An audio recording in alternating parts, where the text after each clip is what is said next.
What is the next topic of the week? In the past week, there has been. Emotional, damn it. Oh, by the way, that's going to happen every time. I forgot to warn you about that. Yeah, go ahead. Thanks. Am I safe now? Yeah. All right. In the past week, there has been a lot of talks about Marvel Studios and where things are going, with this being one of the worst years for press coverage since the MCU released its first film. So we're going to do a Marvel Studios headline rundown and talk about what it all means. Yeah. So we're gonna. It was a pretty bad week for Marvel, and yeah, I do have a quick rundown of a little bit of what's been going on this week. So let's start off with, let me see if I can put it up there. All right, to start the week off, we got what was first here? So Marvel announced delays of like Deadpool 3, Captain America 4, Blade, and Thunderbolts post the strike.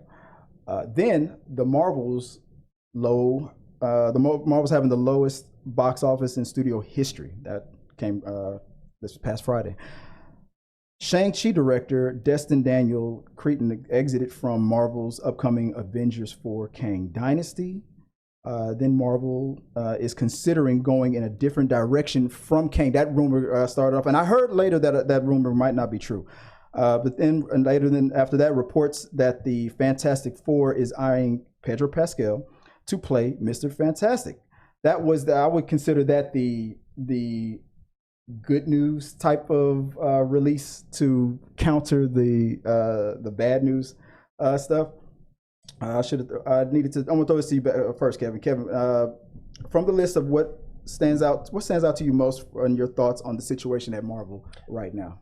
I think Pedro Pascal is probably the biggest one news out there. Like honestly, the delays, we all knew that was probably going to happen because of the actors and the writer's strike. Mm-hmm. Marvel, since it wasn't getting a lot of press coverage and the actors couldn't really promote it, obviously we knew that wasn't really that was happening.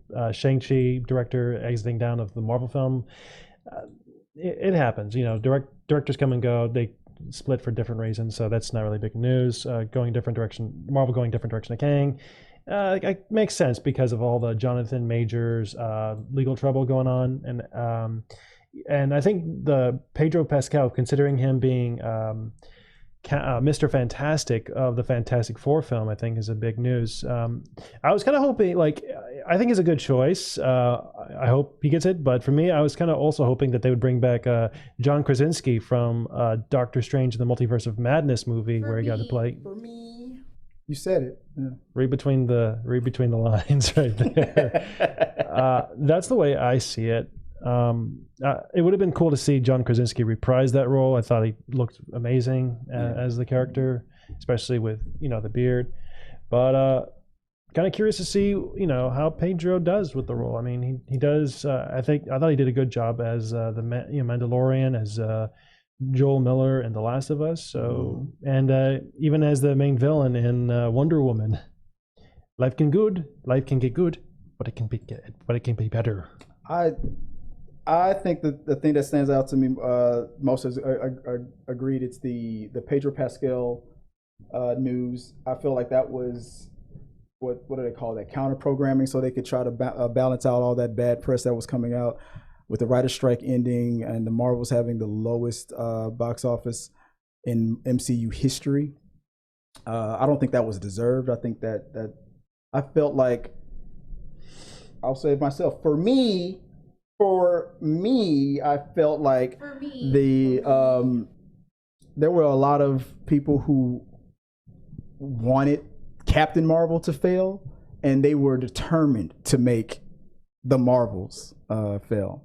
Was it one of the best MCU movies of all time? No, it had its problems and whatnot. But is it the worst? No. And then the Pedro Pascal news coming within the week after that box office, that's what stood out to me too, as well. But before I hit you with another new piece of news, anything like, Taylor, have you seen any of these those headlines, or have you seen? Did you watch the Marvels yet, or nothing like that? It's not.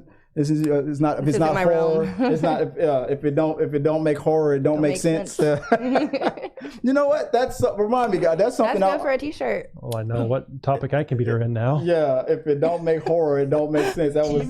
That's not fair. Oh, I hit the wrong button on that one. I hit the same button again. Don't hate the play, hate the game.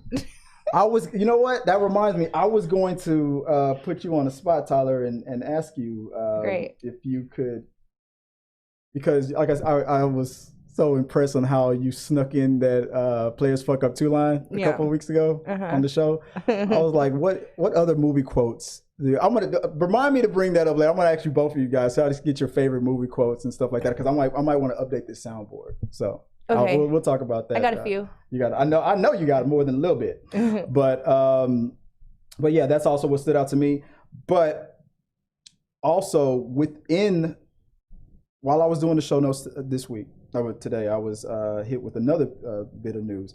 So you might have heard that a producer or comic book artist by the name of Robert Kirkman was doing an interview for CBR, Comic Book Readers. And in that interview, he let a little nugget out of the bag in regards to Marvel. Let me, if you don't know, let me see if I can find the actual video. It's like less than a minute. Let me show you guys what I'm talking about here. Here we go. Let me start this one off.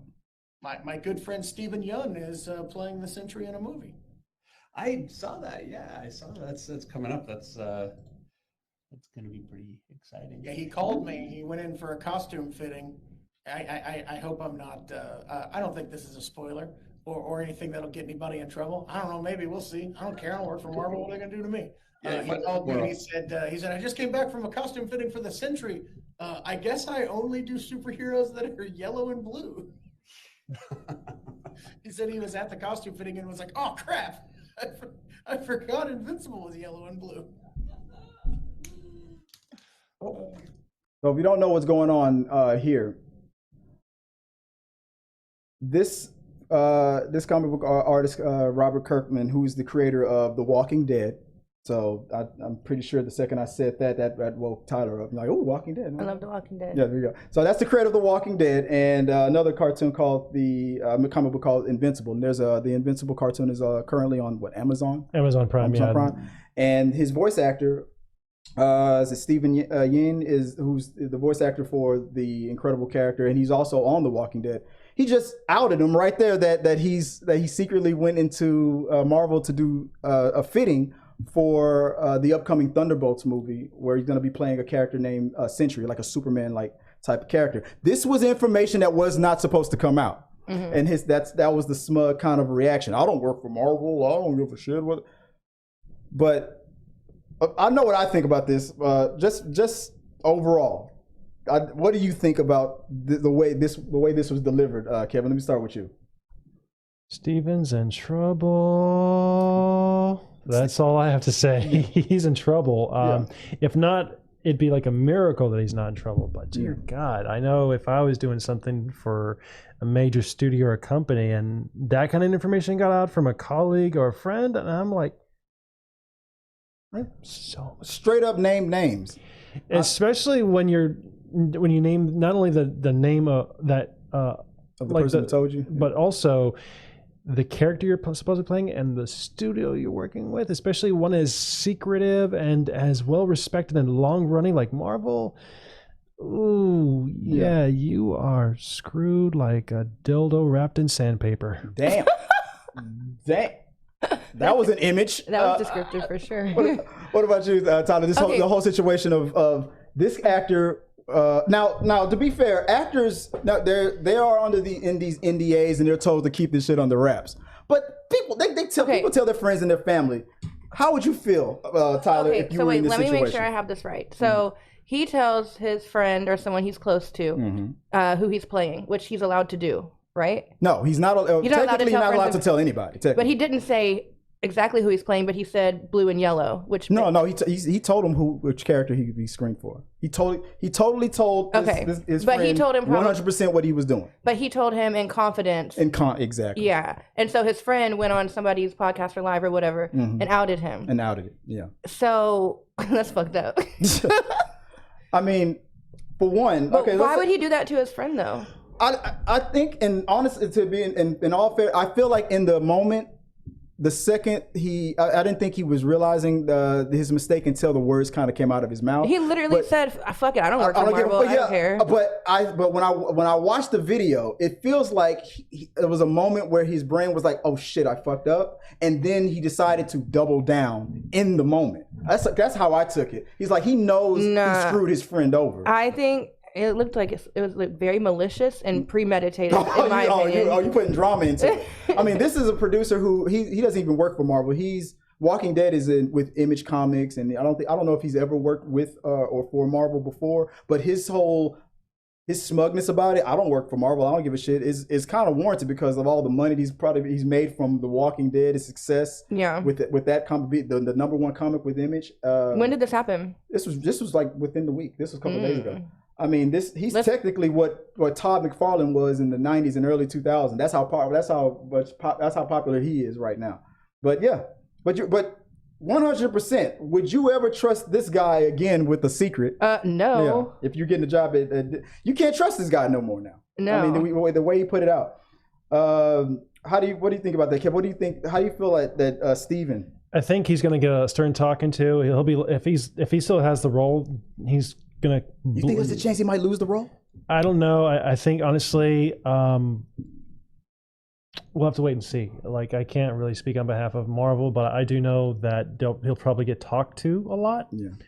I know when Tom Holland accidentally revealed stuff, he got a lot of talking to, and they had to do like. Now for that, I give it a little bit of a pass because those were in the middle of interviews. That was Tom himself, and then when he realized he made the mistake, but still, he said, oh shit. But this guy was like, "Fuck it." Yeah, no, but I don't work for Marvel. They can't do shit to me. Like they can at least can't do it to me. If anything, they'll probably take a lot of. Steve will take a lot of the hit, but I think that's definitely going to strain his friendship. Or I'm not sure if what's going to happen between him and I'm here for the Robert Kirkman, but there's definitely going to be words had. I know if that happened to me, I'd definitely I understand you probably said that by accident, but. If I can't trust you right now with professional shit like this, so I hope you understand and respect that. If not, but still, that was fucked up. Yeah, that double down. I would at least apologize, like, oh, I didn't mean to say that. Just forget. But still, when you double down like that on a podcast, trying to be all smug about it. That's the part I didn't like. Yeah, that's some douchebag behavior right there. Yeah.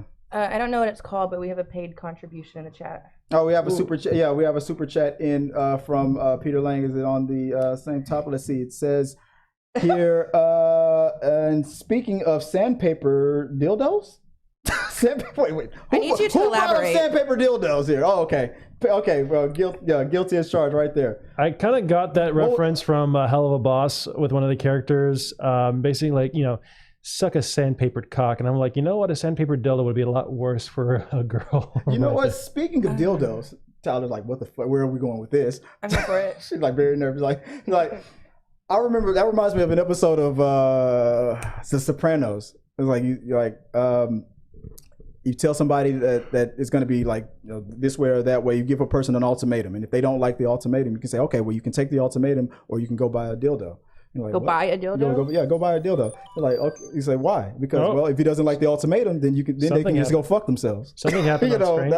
I'll pull it up in a second. Yeah, but that was a joke that I heard from The Sopranos, and I got to use it on my ex-wife when I was announcing that I was divorcing her. Oof. I told her, I used that line. I said, so if you can take the divorce, or you can buy it. If you don't like the divorce, you can go fuck yourself. Okay, I get it. I didn't get it. I thought it was sweet. But yeah, well, wow, it is after dark, isn't it? This is we've already gone there. We're bringing on a lot of noise. It hasn't come up yet. I saw. Yeah, appreciate the. There was another super chat, but it hasn't popped up here yet. So I'll get it in a second. I'm monitoring the chat. I see you guys. I see Itzy in the chat. I see everybody out there. Itzy earlier was saying I definitely was waiting for Batgirl. So I see you guys. We're gonna go over the live chats at the end of the show. Should we move on to the next, or was there? I think there was one more thing that I forgot to bring up. Hold on. One more thing. For our Jackie Chan. You gotta put that in as a soundbite. One more thing. Jackie! Because when we during the week, or this is what the Pedro Pascal news that came up that said that he was possibly in the talks to play Mr. Fantastic in the upcoming Fantastic Four. Also mentioned in that Matt, what's his name? Matt Mikkelsen, is that his name? Mads Mikkelsen or something. He played Hannibal in the Hannibal TV series. And he was the villain in the last Indiana Jones. He was also the villain in the first Doctor Strange. He's being rumored to play Doctor Doom.